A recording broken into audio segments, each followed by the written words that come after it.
Hey guys, it's Scott from fxmissions.com. Just a note, I've finished the trilogy of anthologies from the forefront, and all 3 books are currently available on Amazon. Take your leadership to the next level. It's time for the Foundational Missions Leadership Moment with Scott McClelland of FX Missions. Hi, Scott McClelland here with your FX Missions Leadership Moment. Thanks for joining us. Happy to be with you today, and also happy to be with Tracy Lorensen. Hi, Tracy. Hello.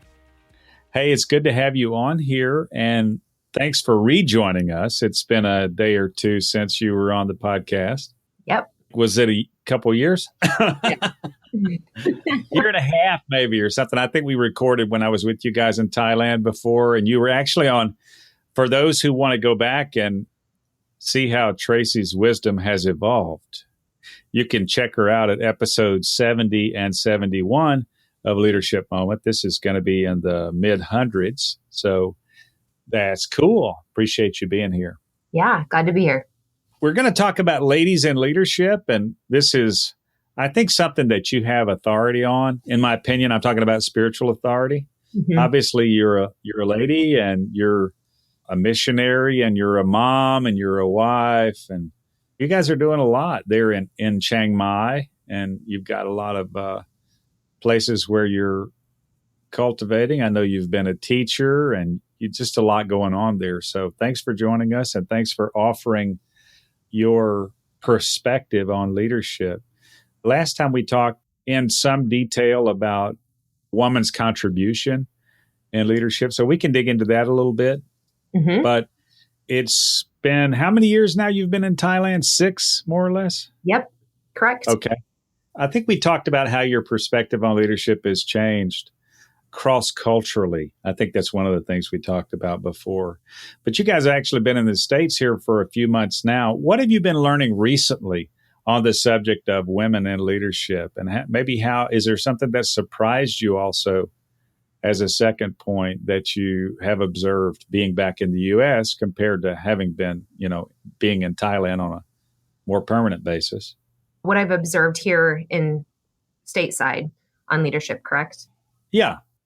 Yeah, I've just really seen actually an increase of more and more women in leadership and having opportunities to share, getting the microphone, so to speak, of actually getting a chance to speak into the microphone and share with people. Our church has only increased with women in leadership. So to me, I have been really encouraged stateside of seeing women in leadership and getting opportunities to share and speak out. And so I have been very impressed. Is that something that you would compare to maybe the mic time that ladies were getting in leadership before you guys left, like 6 years ago? Is that how you're contrasting that? Yes. When we left 6 years ago, for sure. And then we have attended a few conferences over the years internationally, but with people that are heading it up with from the Americans. And they generally, even at those kind of conferences, were mostly male dominated. But more and more, I'm seeing women at those conferences. And then, of course, coming back stateside, I've seen more and more women in leadership roles. And that's been really encouraging to see. But yes, 6 years ago, for sure. The contrast there, specifically with the microphone, you were going to answer the second question for me. If you have that ready, go ahead. But I've got another question. Yeah, go with your question. Okay. So what do you think keeps women from having their rightful contribution in leadership? Now, that's an extremely broad question. And I realize I'm just bringing this at you right now. But there's got to be a few things that come to mind for you when I say what keeps women from having their rightful contribution. What would you say to that? I would say it seems a lot like fear would be a major reason that they are not able to contribute.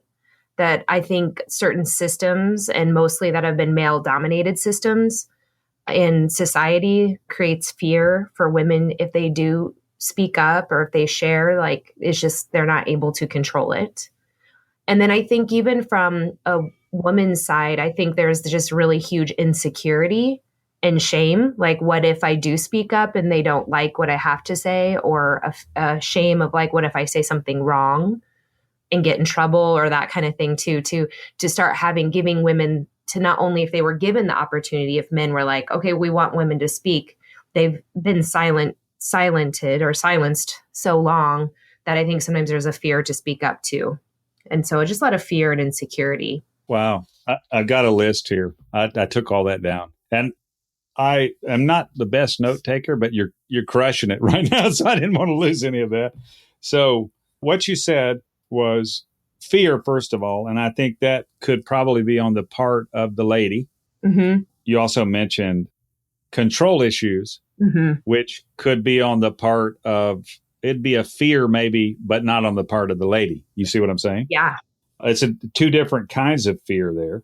Mm-hmm. You mentioned male-dominated systemic issues, male-dominated systems.